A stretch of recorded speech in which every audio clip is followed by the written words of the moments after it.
Hello everyone, I'm Adam Van and today we're going to be discussing the effects of building loads on structural design. Before we begin, I would like to cover a few key terms that you will see throughout the presentation. IBC, it stands for the International Building Code. Load, the weight or force on a joint, connection, beam, column, etc. Structural design, the engineering of stationary objects, i.e. bridges and buildings. AIA, which stands for American Institute of Architects. Engineer is a person whose job is to design or build machines, engines, or electrical equipment, or things such as roads, railways, or bridges, using scientific principles.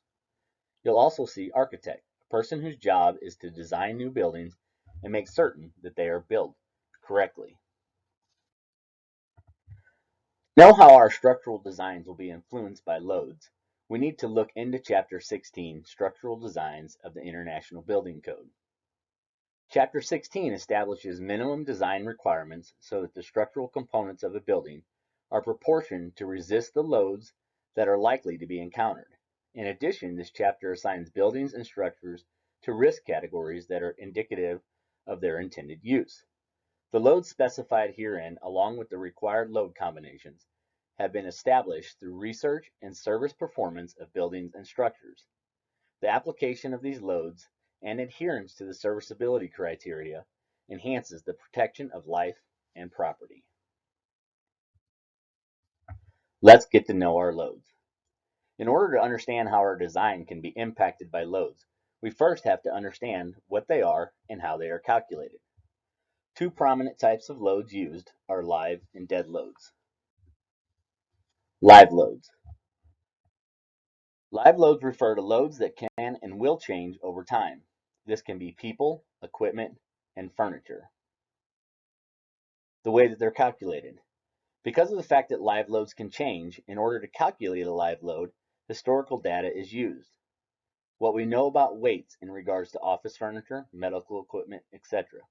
We are able to determine what amount of live load should be applied to each classification of buildings. Dead loads. Dead loads refer to the loads that won't change over the lifespan of the building. This consists of building materials such as steel, concrete, and lumber, as well as fixed components such as HVAC systems and plumbing. The way we can calculate dead loads is with material size and density.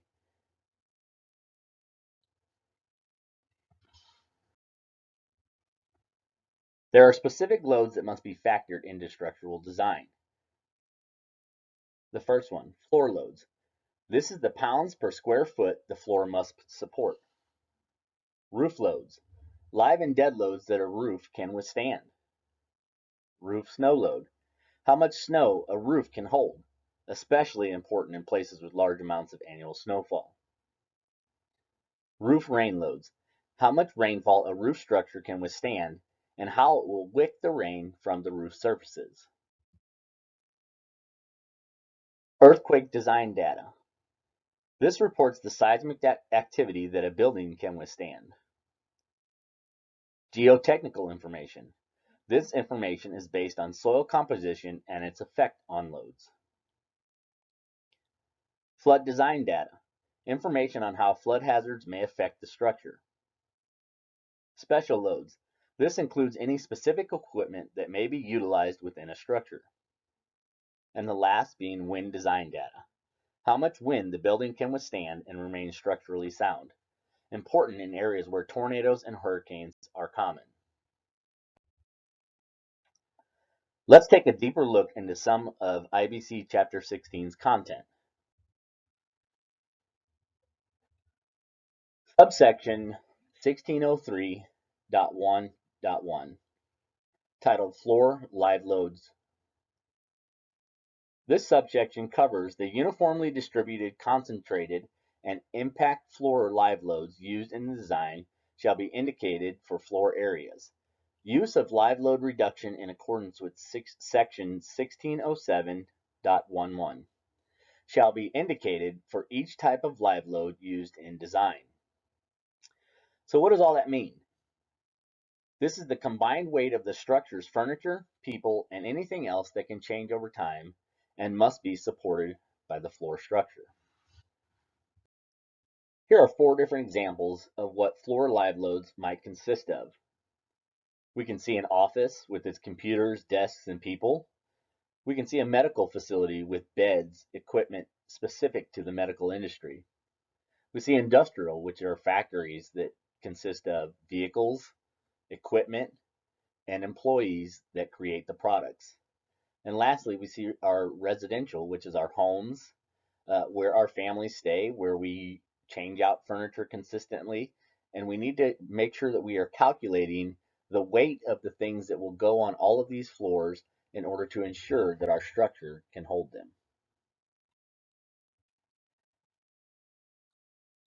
Subsection 1606.2, the design of dead loads.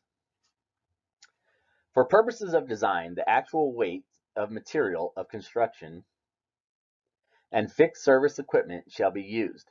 In the absence of definitive information, values shall be subject to the approval of the building officials. What does that mean?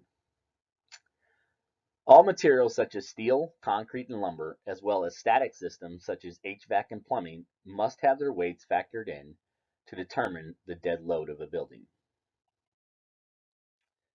On this slide, we can see just a couple of those examples. The HVAC system on the left is a very large system that could consist of massive amounts of weight, which must be factored in order to ensure that the structure is sound. On the right-hand side, we can see the structural steel skeleton of a building. We have to ensure that the weight of this steel is calculated to ensure that it can hold itself up.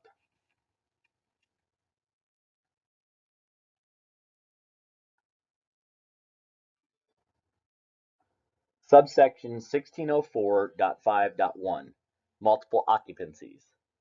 Where a building or structure is occupied by 2 or more occupancies not included in the same risk category, it shall be assigned the classification of the highest risk category corresponding to the various occupancies. How this affects our design. Oftentimes, we have buildings that will house different types of industry, such as an office setting and a medical facility. Your structure must adhere to the codes that require a higher compliance. Again, we can see an example here. Shopping complexes tend to carry many different types of industry. Some have medical facilities such as urgent cares, some have restaurants, some have grocery stores, and all these things can require different categories and different code requirements. Remember, you must use the highest code compliance when building a facility such as this.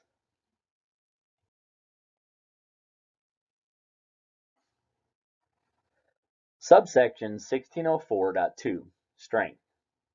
Buildings and other structures and parts thereof shall be designed and constructed to support safely the factored loads and load combinations defined in this code without exceeding the appropriate strength limit states for the material of construction.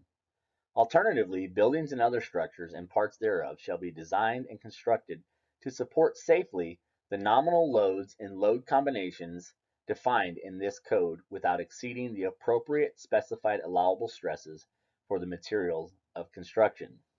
What this means. A building design must appropriately factor in all loads and ensure that those loads do not surpass the strength limits for the material that's being used. In this slide, we can see all the different levels, building materials, and people and furniture that must be factored together to ensure that the material chosen is capable of handling the load. As with anything, codes also have an ethical side to them. Got ethics? What are some arguments that are for structural design codes? Lives, most importantly, could be saved if using the proper codes to construct a building. Many environments are different, therefore requiring different ways in which a building should be constructed. Codes ensure the building can withstand its environment. Engineers and architects can be confident in their building if they have followed the codes and properly calculated loads. Loads play a significant role in the durability of a structure, so we have got to calculate them properly to ensure longevity. Well, what are some of the arguments against structural design codes?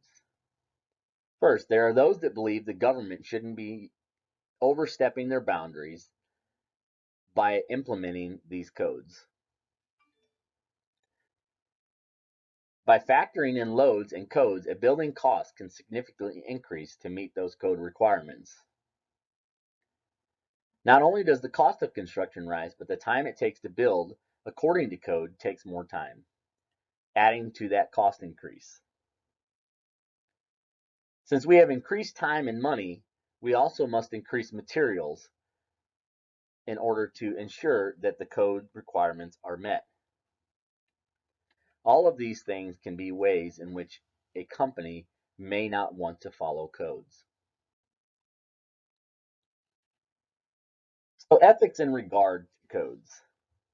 Ethically, there should be nothing that keeps engineers and architects from ensuring that they have designed a building that is safe for occupancy, meaning they have calculated the loads appropriately, they have ensured that their environment can handle the building that they are building, and that it is safe for occupancy. So why do we use codes at all?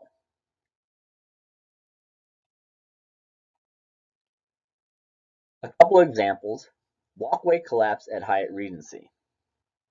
On July 17, 1981, the Hyatt Regency in Kansas City, Missouri was hosting a tea dance in their lobby when the four-story walkway collapsed.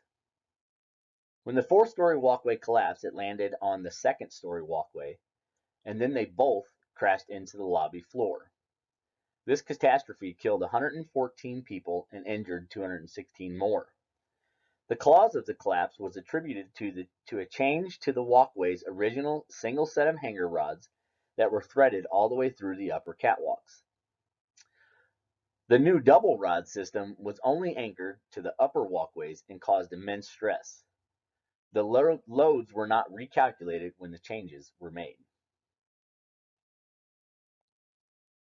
How could this have been prevented? Had the project engineer and architect reevaluated the loads that would be present, they may have realized the amount of stress that was being placed on the new hanging system.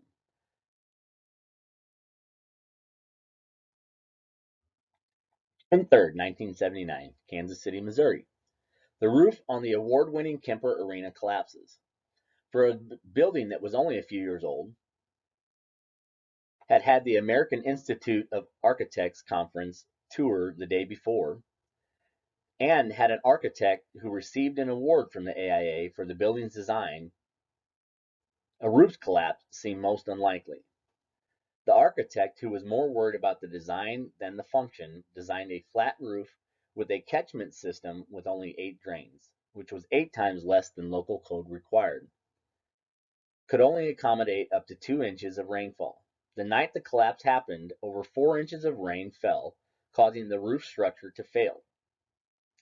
The collapse was so intense that some of the arena walls were blown out. Luckily, the collapse took place in the middle of the night when no one was present, but only a few hours after a basketball game that had over 5,000 in attendance. Luckily, no deaths or injuries were reported. In order to prevent this event, the proper rain roof load calculations should have been taken. The amount of rainfall that the roof could handle was significantly lower than it should have been designed for. Had the architect spent more time ensuring that the design was as capable as it was appealing, this collapse could possibly have been prevented.